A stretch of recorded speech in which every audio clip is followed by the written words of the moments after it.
Mr. Collins's triumph, in consequence of this invitation, was complete.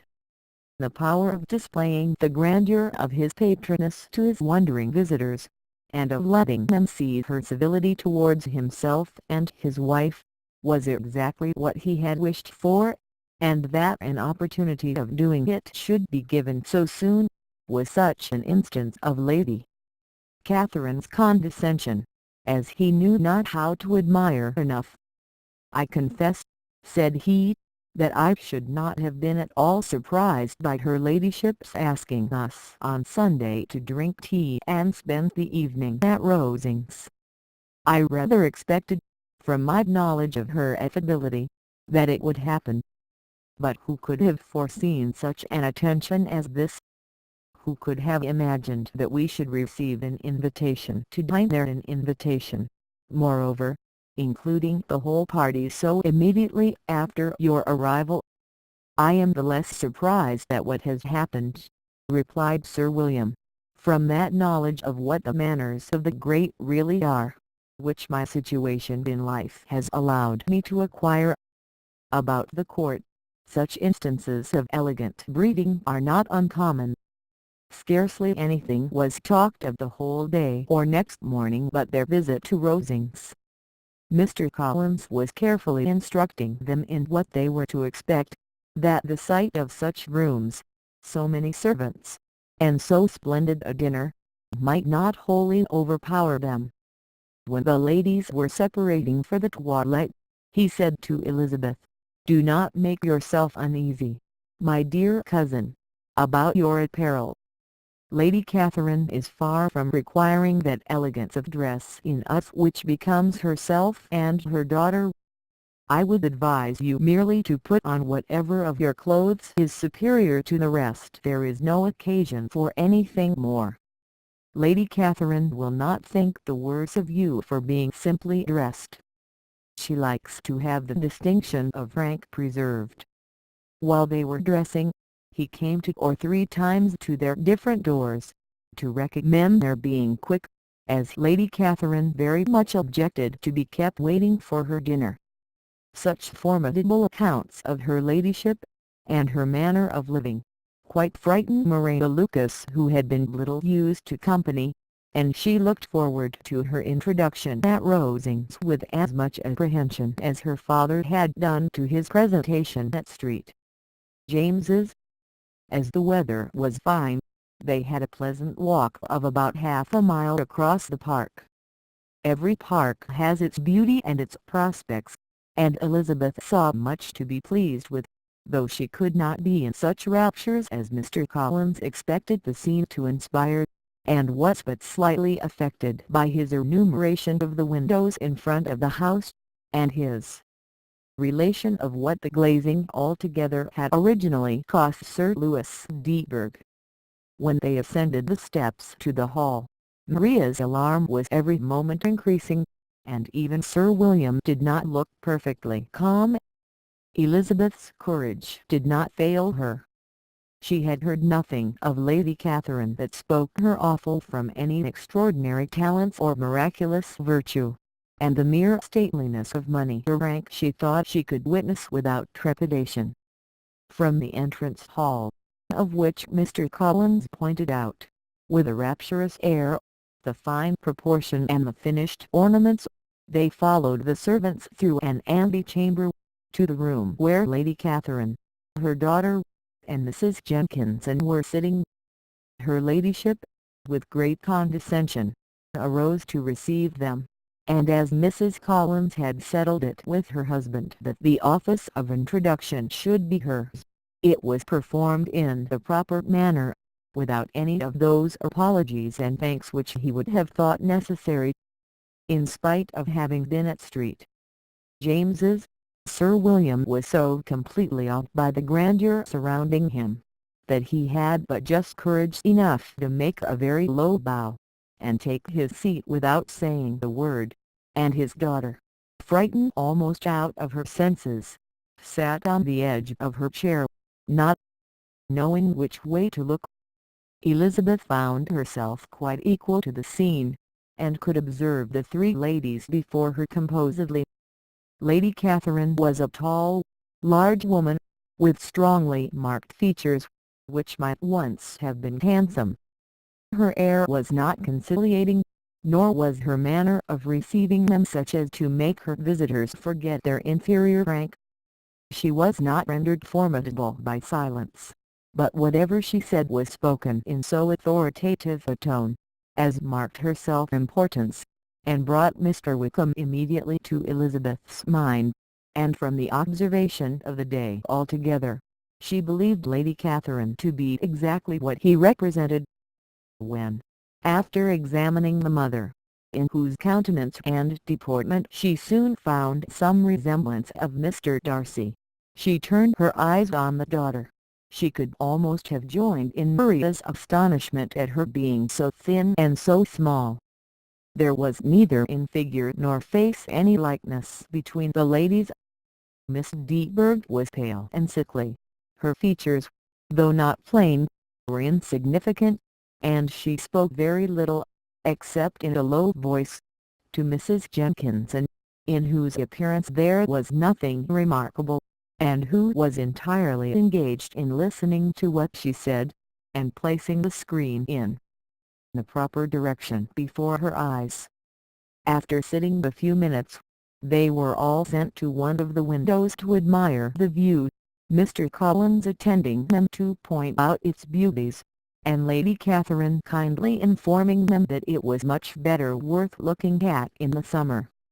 The dinner was exceedingly handsome, and there were all the servants and all the articles of plate which Mr. Collins had promised, and, as he had likewise foretold, he took his seat at the bottom of the table, by her ladyship's desire, and looked as if he felt that life could furnish nothing greater. He carved, and ate, and praised with delighted alacrity, and every dish was commended, first by him and then by Sir William, who was now enough recovered to echo whatever his son-in-law said, in a manner which Elizabeth wondered Lady Catherine could bear.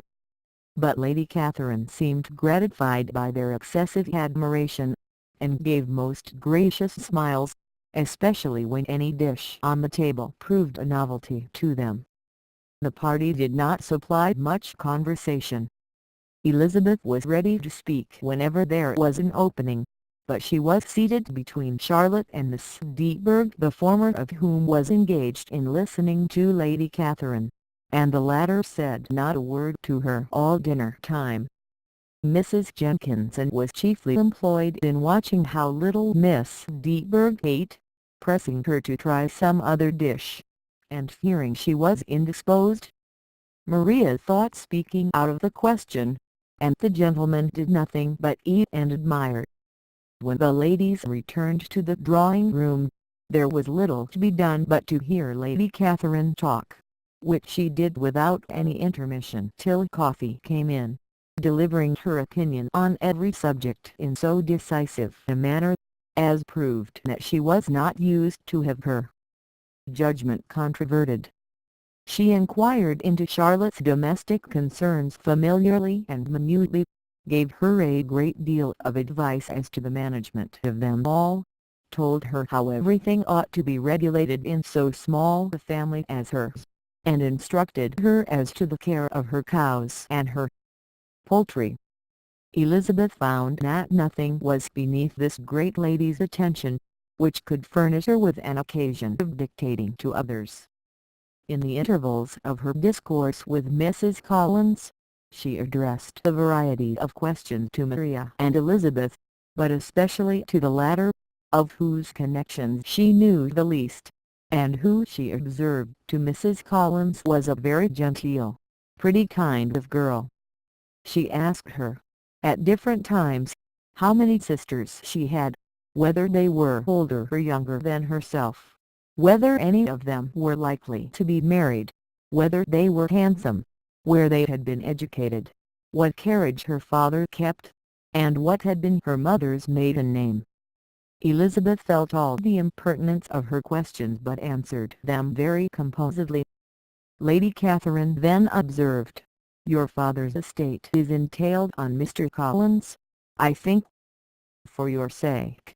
Turning to Charlotte, "I am glad of it, but otherwise I see no occasion for entailing estates from the female line. It was not thought necessary in Sir Louis de Bourgh's family." "Do you play and sing, Miss Bennet?" "A little." "Oh, then sometime or other we shall be happy to hear you.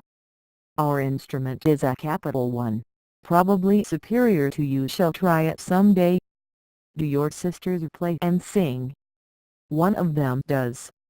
"Why did not you all learn?" "You ought all to have learned. The Miss Webbs all play, and their father has not so good an income as yours." "Do you draw?" "No, not at all." "What, none of you?" "Not one." "That is very strange. But I suppose you had no opportunity. Your mother should have taken you to town every spring for the benefit of masters." "My mother would have had no objection, but my father hates London." "Has your governess left you?" "We never had any governess." "No governess? How was that possible?" "5 daughters brought up at home without a governess. I never heard of such a thing." "Your mother must have been quite a slave to your education." Elizabeth could hardly help smiling as she assured her that had not been the case. "Then, who taught you? Who attended to you? Without a governess, you must have been neglected." "Compared with some families, I believe we were, but such of us as wished to learn never wanted the means. We were always encouraged to read, and had all the masters that were necessary. Those who chose to be idle, certainly might." "Aye, no doubt, but that is what a governess will prevent, and if I had known your mother, I should have advised her most strenuously to engage one. I always say that nothing is to be done in education without steady and regular instruction, and nobody but a governess can give it. It is wonderful how many families I have been the means of supplying in that way. I am always glad to get a young person well placed out. For nieces of Mrs. Jenkinson are most delightfully situated through my means, and it was but the other day that I recommended another young person, who was merely accidentally mentioned to me, and the family are quite delighted with her. Mrs. Collins, did I tell you of Lady Metcalfe's calling yesterday to thank me? She finds Miss Pope a treasure. Lady Catherine, said she, you have given me a treasure. Are any of your younger sisters out, Miss Bennet?" "Yes, ma'am, all." "All? What, all 5 out at once? Very odd. And you only the second? The younger ones out before the elder ones are married. Your younger sisters must be very young." "Yes, my youngest is not 16. Perhaps she is full young to be much in company. But really, ma'am, I think it would be very hard upon younger sisters, that they should not have their share of society and amusement, because the elder may not have the means or inclination to marry early. The last born has as good a right to the pleasures of youth as the first, and to be kept back on such a motive, I think it would not be very likely to promote sisterly affection toward delicacy of mind." "Upon my word," said her ladyship, "you give your opinion very decidedly for so young a person. Pray, what is your age?" "With 3 younger sisters grown up," replied Elizabeth, smiling, "your ladyship can hardly expect me to own it." Lady Catherine seemed quite astonished at not receiving a direct answer, and Elizabeth suspected herself to be the first creature who had ever dared to trifle with so much dignified impertinence. "You cannot be more than 20, I am sure, therefore you need not conceal your age." "I am not 21." When the gentlemen had joined them, and tea was over, the card tables were placed. Lady Catherine, Sir William, and Mr. and Mrs. Collins sat down to quadrille, and as Miss de Bourgh chose to play at casino, the two girls had the honor of assisting Mrs. Jenkinson to make up her party. Their table was superlatively stupid. Scarcely a syllable was uttered that did not relate to the game, except when Mrs. Jenkinson expressed her fears of Miss de Bourgh's being too hot or too cold, or having too much or too little light. A great deal more passed at the other table. Lady Catherine was generally speaking stating the mistakes of the three others, or relating some anecdote of herself. Mr. Collins was employed in agreeing to everything her ladyship said, thanking her for every fish he won, and apologizing if he thought he won too many. Sir William did not say much. He was storing his memory with anecdotes and noble names. When Lady Catherine and her daughter had played as long as they chose, the tables were broken up, the carriage was offered to Mrs. Collins, gratefully accepted and immediately ordered. The party then gathered round the fire to hear Lady Catherine determine what weather they were to have on the morrow. From these instructions they were summoned by the arrival of the coach, and with many speeches of thankfulness on Mr. Collins' side and as many both on Sir William's they departed. As soon as they had driven from the door, Elizabeth was called on by her cousin to give her opinion of all that she had seen at Rosings, which, for Charlotte's sake, she made more favourable than it really was. But her commendation, though costing her some trouble, could by no means satisfy Mr. Collins, and he was very soon obliged to take her ladyship's praise into his own hands.